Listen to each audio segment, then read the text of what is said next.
Hello everyone and welcome back to the coverage of the World Rapid Championship. It's a game from round 11, first game of round 3, Maxime Vachier Lagrave versus Magnus Carlsen. A very important game as, well, everyone's just been waiting to see how MVL will do against Magnus.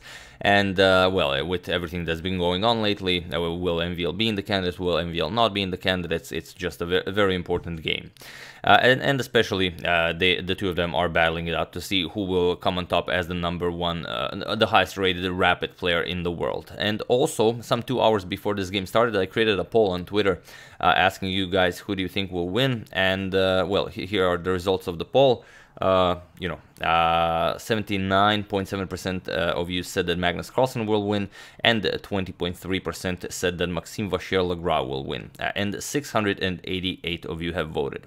So those are the predictions. Now let's see what actually happened in the game. Maxime Vachier Lagrave opens with e4, which means he's challenging Magnus to his World Chess Championship preparation. Magnus goes for his Sicilian. Sorry about that. We have knight to f3 by Maxime, knight to c6 and d4 now. We have captures, knight to f6, we have knight to c3, and now, of course, e5, pushing the knight back like he did during the World Chess Championship match against Fabiano Caruana. Knight to db5, and we have d6 now, allowing knight to d5. We have knight to d5 by Maxime, now threatening knight c6 check. So Magnus trades off one of the knights, knight captures, pawn captures, and knight to e7. We have c4, strengthening the center here, and knight back to g6 now.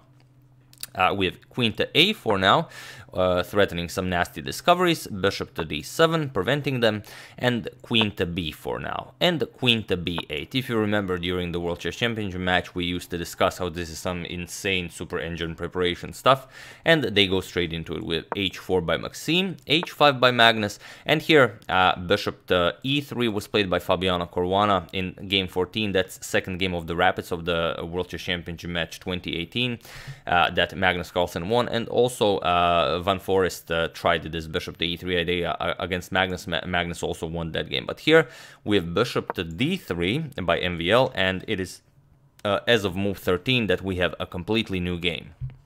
So what's the idea? The threat is, of course, just capturing the knight here, which would severely cripple black's pawn structure. And Magnus instantly replies with a6, which means he's well within his World Chess Championship preparation.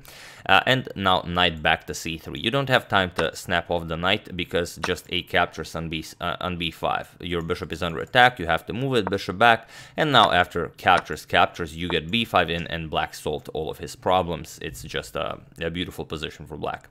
So you have to go back, knight c3. Maxime also knows this, as he's also well within his preparation. All of these moves have been played pretty much instantly.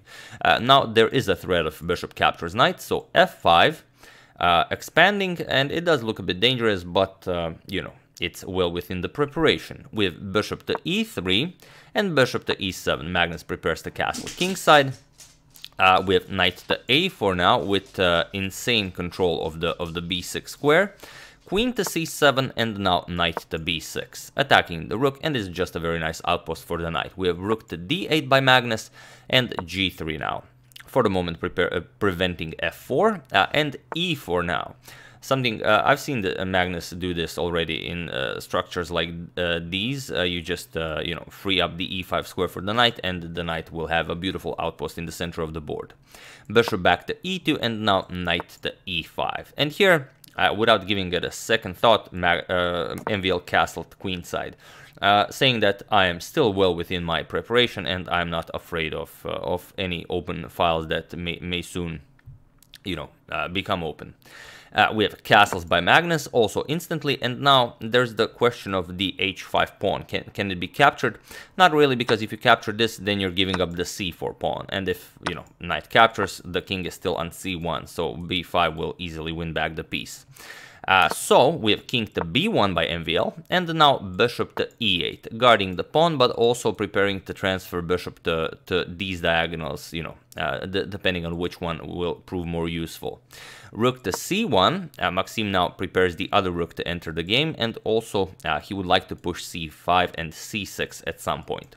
We have bishop to g6 now, putting the bishop on this diagonal, could be also very useful if the position opens up some f4, you know, if it happens. So king to a1, getting the king to a more safer square, and the Magnus goes king to h7. Also, the king will be much safer there. We have rook h to d1, getting this rook into the game, and rook f to e8 by Magnus. If once the e file clears up, and for example f4 is played, you do want your e4 pawn to be defended. With knight to a4, now with more support for c5, but also just threatening to win material with bishop to b6. So rook to c8 by Magnus. And here the situation on the clock is 12.5 minutes Maxime, 14 minutes and 40 seconds for Magnus, so pretty much neither of them wasting any time up until this position. We have queen to b6, Maxime offers a queen trade, and Magnus of course doesn't go for this. If captures, then that's just a beautiful knight. Black doesn't really have any good ideas here. What Black wants to do is keep the queens on the board, which is what Magnus does. He goes queen back to b8, and now we have queen back to b3. Also, there was the very interesting idea that after this rook to c8, instead of this, there is the option of knight just back to b6. And here, I'm very interested to see it. We can't really see, but would we see a repetition of moves here? Knight a4, rook c8, knight back here. So I don't know, but it would be interesting to see, because this is super preparation. So if this is what the position calls for, maybe it's just, you know, necessary. But okay, rook c8, like I said, queen b6, Magnus declines, queen to b8, and now queen back to b3. Maxime wants to free the d1 square for the queen and the queen bishop battery to go for the h5 pawn. But Magnus not really worried about this. He just plays bishop to f6, now puts both of the bishops on very nice diagonals. So for the moment they're doing nothing, but if the position opens up, you are looking at a potential bishop pair from hell here. So now it's time to strike. We have c5. And Magnus now goes back with the bishop to f7, not allowing the advancement of the pawn to c6, because after captures you will not be able to capture due to the pin. So knight to b6 once again, and here we have rook c back to d8 by Magnus. We have rook to d2 now, preparing to remaneuver the queen to go after the h5 pawn, and now Magnus captures it. D captures on c5. We have bishop captures on c5, and now knight to d7, preparing to start trading off the pieces. The bishop is under attack, so bishop back to e3. Magnus trades here. We have knight captures, bishop captures, and rook to d7 now. The rooks are safe here since there is no bishop to b5 or something like that. And we have queen to d1 now. And here the situation is 9 minutes for Maxime, 12 minutes for Magnus. So still not even close to any sort of time trouble. And here the h5 pawn is under attack. But the way Magnus played the next move so quickly that although I don't think he's still within his preparation, he's very well aware of the motives that can arise in positions like these. So here he played queen to e5. For the, I'm just going to show rook to c8 because it's also very nice. It prevents bishop captures on h5 due to a tactic. If you capture it, then just, rook captures here, queen captures, and you will lose the bishop.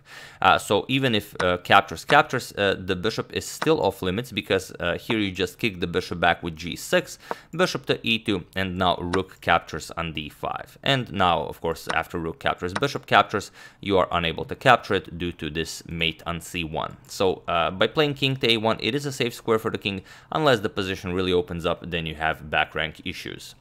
So we have queen to d1, rook to c8, interesting, but Magnus goes for queen to e5, which is very scary because, well, if the rook moves from d2, that's a mate there on b2. So here again, it prevents you from capturing on h5 because, again, we have this g6, bishop to e2, and now just rook captures on d5, and now you cannot capture due to mate. So it's just not worth giving up the h5 pawn, grabbing the h5 pawn for this mighty d5 pawn.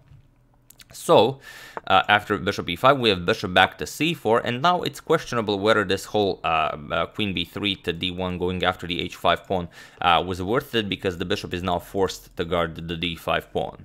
And now f4 by Magnus, and all of a sudden it does seem like Magnus is dictating the tone of the battle, since, well, you are forced to make a good reply here. So MVL decides that he doesn't like all this pressure. Bishop back to d4. Forces a trade of dark square bishops, queen to f5, and just bishop captures on f6. We have queen captures on f6, and g captures on f4 now. Magnus captures on f4, and now you do want to keep your pawn safe here, so d6, advancing it even further. And not interested in trading this bishop here and allowing white to even improve his position further with the rook captures and rook d4. We have bishop back to g6 now. Here, bishop back to e2. Now, again, with threats of going for the h5 pawn, but just rook e to d8. Magnus now says, okay, you grab this pawn, I'm going to go for the d6 pawn. And since you cannot add another defender to the d6 pawn, MVL goes for it. We have captures, and now, before reacting to the pawn, first bishop to f5. You just want to keep your bishop safe to guard the e4 pawn. And here, the situation on the clock is 7 minutes MVL, 8 minutes and 40 seconds Magnus. So here, the problem is, after all the trades are made on d6, you have the problem that your rook on c1 will be unguarded, especially if the queen captures on d6. So queen to e1, not allowing that after captures and captures, your queen on d1 will be under attack. So here Magnus just picks up his pawn, rook captures, we have rook captures, and now bishop back to e2. So here the material on the board is equal. However, Magnus has a move that wins the game in this position. So feel free to pause the video and try to find it. It's not an easy move to find. Well, perhaps it's even an impossible move to find. But you are not under pressure of the clock. You are in your home, or maybe on your mobile phone. Enjoying yourself. So take all the time you need and try to find this sneaky idea.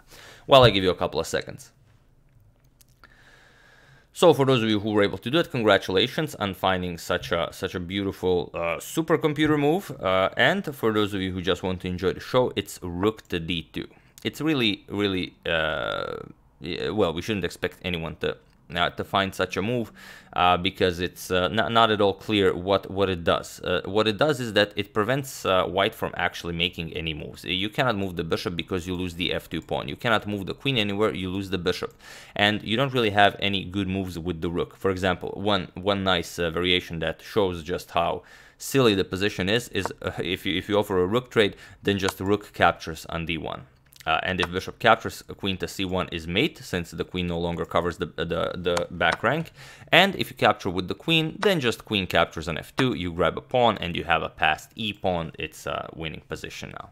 So a really tough move to find, and perhaps Magnus would have found it, but he went for queen to d2 instead. He decided that this endgame was winning for black, but he missed one very important detail.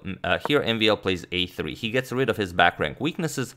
We have queen captures on e1, rook captures, and now rook to d2. A very active move with the rook. And now Carlsen's plan is to stick this bishop over to b3 and to completely dominate the queen side, and hopefully MVL will not have a very useful move to play. So king to a2, we have bishop to e6, but now MVL has king to b1, we have bishop to b3, and now king to c1, and this is what Magnus missed. Otherwise he would have spent more time. He had a lot of time, so he might even come up with that rook to d2 move.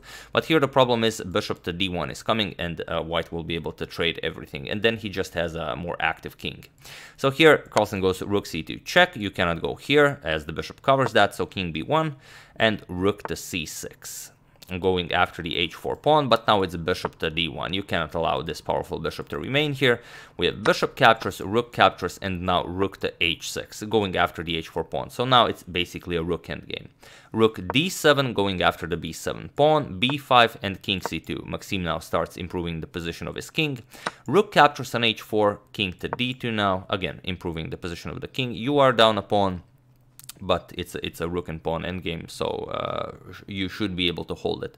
We have rook to f4, going after the pawn, king e2, defending, king h6, and now rook to a7, going after the pawn. We have rook to f6, Rook to e7, now going after this pawn. Maxime shows that he will constantly be going back and forth between the pawns, and here Magnus just played rook to c6, and it was in this position that the players agreed to a draw, since, well, now it really is a draw. For example, a rook captures on e4, rook c2 check, and all the pawns get traded. King f3, you're gonna go captures, rook e6 check, king wherever, rook captures here, and it's 2 pawns each, a drawn rook endgame.